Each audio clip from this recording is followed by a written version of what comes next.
him. Gee, this would be a fair training performance because Hell of an Effort was absolutely terrible on the 6th of February and finished 25 lengths. If Peter Moody's been able to turn him around, there must have been an excuse there.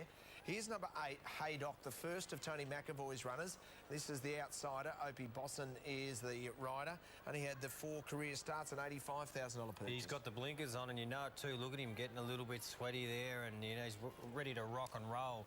It's not a good sign going into a race. There's a bit too much nervous energy for mine. That was a restricted race that he finished 4th behind Valiano last start, so he's going to have to lift, but that's not the best sign you want to see with a 2-year-old going into a grand final. The third of Mick Price's runners is at $38, ridden by the superstar Glenn Boss. Bossy winning the Typhoon Tracy last night at Group 3 level at Moonee Valley. He'd be keen to continue on his good form. He's only had 2 starts. He's showing plenty of promise.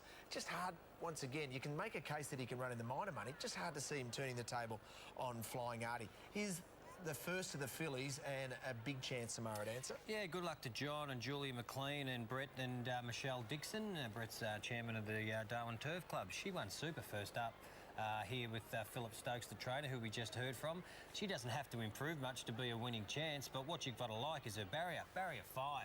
She jumps out of the gates well. She'll land in that first half of the field, and she was the best of the fillies apart from Concealer. I thought she's a huge chance here today, and she looks lovely and relaxed.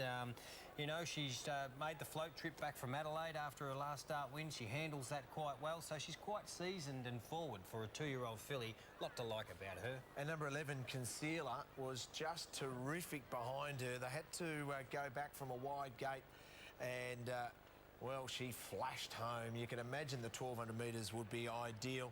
Mark Zara and Tony McAvoy, and I think can defeat Samara Dancer.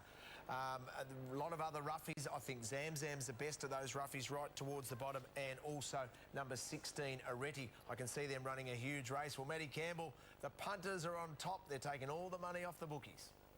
They certainly are, Richo. 7 favourites in a row on the broadcast this afternoon. I've done my shirt. That's a different coloured shirt you're wearing. Thank you very much. I'm not sure what I'll do if Extreme Choice wins this. Shirt off your back, eh, Matty? Oh, that's exactly right, boys.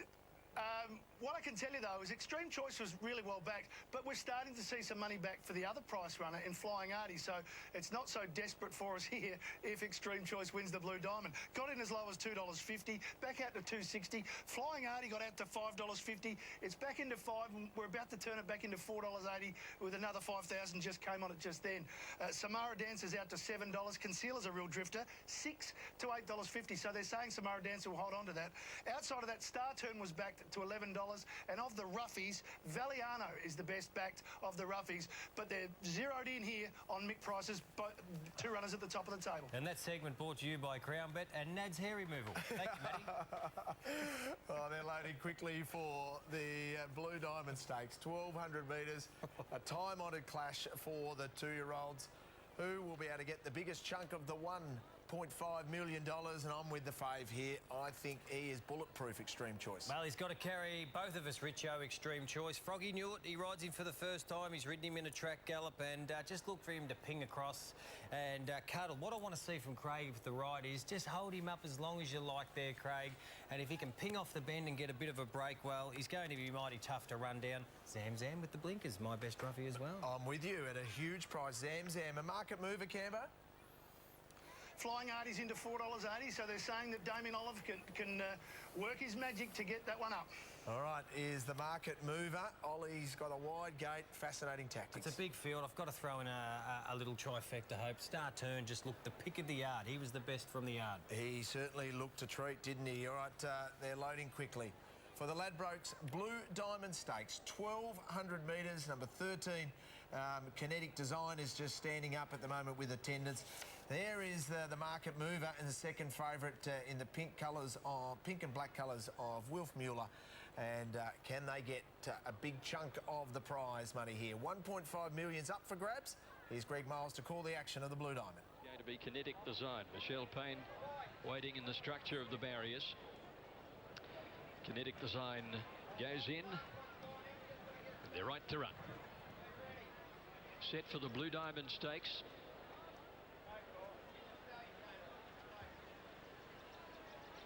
ready to go.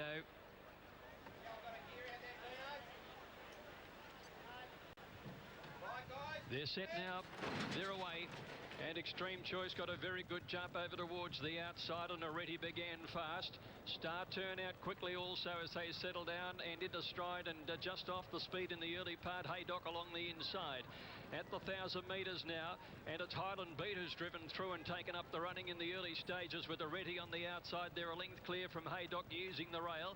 Just off those horses then is Extreme Choice. He's fourth within striking range, and then Valley on the rail, followed by Miss Nymeria, Star Turn, Sweet Cherry, Zam Zam well back on the inside as they neared the turn, followed by Concealer. Back behind those horses, Sweet Cherry, Flying Artie, third last about to go around the outside of Power Trip, and Kinetic Design and China Dream at the end. Into the straight now, Haydock on the inside, and with it on the outside is Extreme Choice. He's just bolted up on the outside of Highland Beat, and he's taken over the running. Then Miss Nymeria. Here comes Flying Artie. He's letting rip down the outside. Extreme Choice in front. Flying Artie with a length and a half to make up, 100 left to go. Extreme Choice is going strongly though, and he'll score. Extreme Choice 2 lengths to Flying Artie. Big Quinella for the stable. Zam Zam 4 lengths away third. Then came Star Turn, Power Trip, Sweet Cherry, Kinetic Design, Concealer, Miss Nymeria, followed by Valiano. Back behind them, Highland Beat, China Dream, Samara Dancer, Never a Chance in the race, followed by Haydock. Ready towards the end, and so too, hell of an effort. Mick Price wins his second Blue Diamond with Craig Newitt, and they Quinella the race. Damien Oliver the choice of the two rides, and I think he might have picked the horse who will be the best three-year-old, and that is Flying Artie. But as a two-year-old, Extreme Choice has speed. He cost $100,000 as an English Classic yearling purchase, and he's now taken his earnings over $1 million. And Craig Newitt, well, I tell you what, he just took out any drama of any interference out of the equation. What a beautiful break for these two-year-olds too, to bounce out of the barrier. Zam Zam just knuckled 2-3 strides into it, and then they settled down. There was a speed battle, but Craig Newitt didn't panic. He was happy to sit 3 deep, as we might have mentioned before they jumped out. What he did is he cuddled around the bend. He was exposed and left very early. What happened to Flying Artie on the point of the bend? Damien Oliver nearly fell. His run has been enormous, and I'll echo your words. He's going to be the better horse to come out of it as he goes on. That's him to the left of screen. He's already been run off there.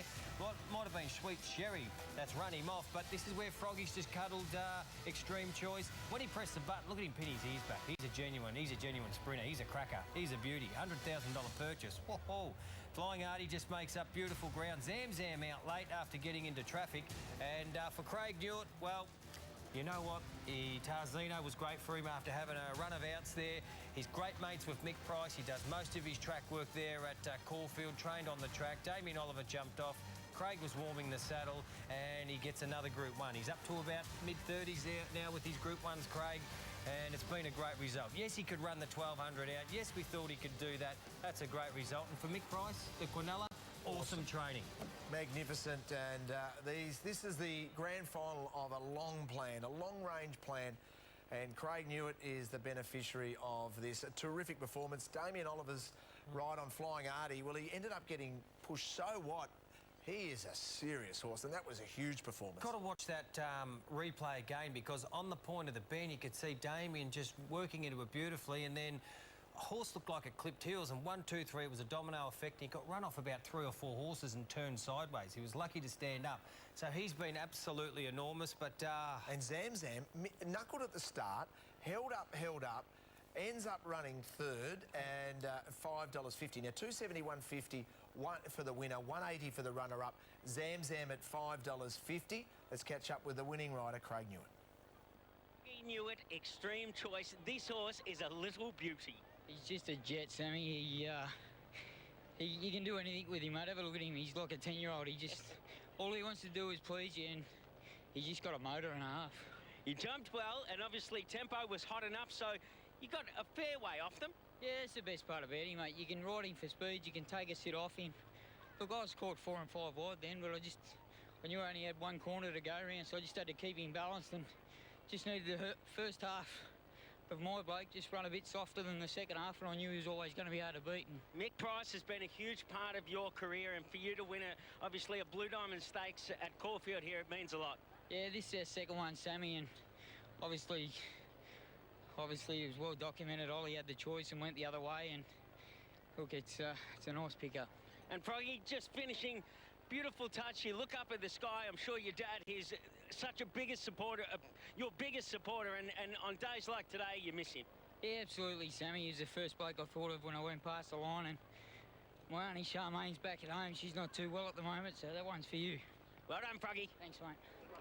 Oh, he's a pride of Tasmania, is Craig Newitt, and a terrific ride. I don't know if we've seen a superstar in Sydney yet. I think these two, and maybe even three, I know Zam Zam was well beaten into third, but there's a lot of improvement in store for her. Oh. They might be contenders to the slipper. 3 weeks in between runs off a 1,000-metre gallop. This is a serious colt, this winner.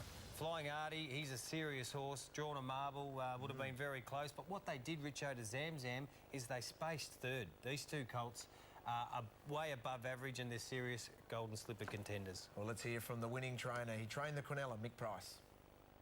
Two good colts, aren't they, Shane? You know, I saw the second horse got speared off at the top of the straight, and I thought, oh, poor bugger, he just had no luck. But, you know, all credit to Extreme Choice, because today was a day where he had an opportunity to really stand up, or, you know, just...